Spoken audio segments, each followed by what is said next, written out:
सब ॿुधा हूं, सॼो ज़िलो ॿुधो आहे, सॼो ज़िलो ॿुधो आहे। उन में ज़िम्मेवार असांजो नाअहल वज़ीर आला सिंध मुराद अली शाह। असांजी पार्टी खे खपे त हींअर जो हींअर फ़ौरन मां बिलावल साहब खे इहो हिन फोरम ते अर्ज़ु कंदुसि त हिकदमि इन नाअहल वज़ीर आला ऐं चंद वगे हटायो। हे असांजी हींअर पार्टी जी साख ॾाढी किरी पई अथव बिलावल साहब।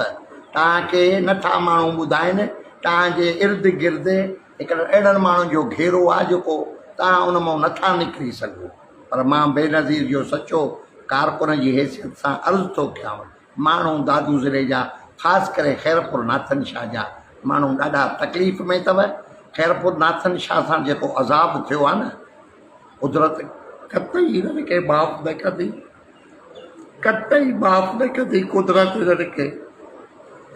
हे ग़रीब बेयारो मददगार बंदनि ते, रोडनि ते न्याणियूं, परदेदार न्याणियूं जिन जा बाथरूम ठहियल कोन्हनि, खाधो खुराक कोन थो मिले, हे टेंट कोन्हनि, हे करप्ट DC रोज़ 2-3 करोड़ छाते थो ख़र्च करे जेको बैंक मां तो पैसा कढाए।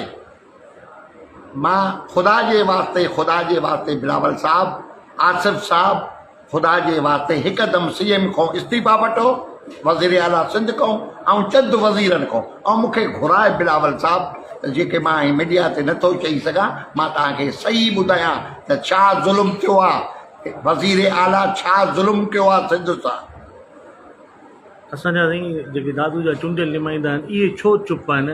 जॾहिं पाणी खे तव्हां रस्तो साईं, पाणीअ खे रस्तो न ॾींदव। ॾिसो, मानी वात सां था खाऊं, कन सां कोन खाईंदव, नक सां कोन खाईंदव। मानीअ जो रूट वात आहे।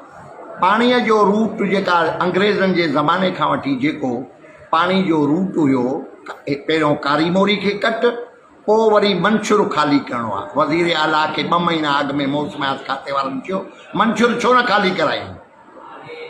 तव्हांजो हे जेको ढंढ आहे छॾनि बरोचनि जी जेका हमल ढंढ, उहो पाणी छोड़ करे आहे मंशूर खे। पाणी आराम सां जीअं अचे आहे, पाणी हलंदो हले आहे।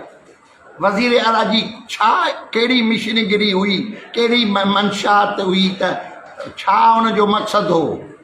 सिंध ॿोड़ाए ॾोकड़ वठे, दुनिया खे पिने, दुनिया खे ॾेखारनि। माण्हू दरबदर थी विया आहिनि।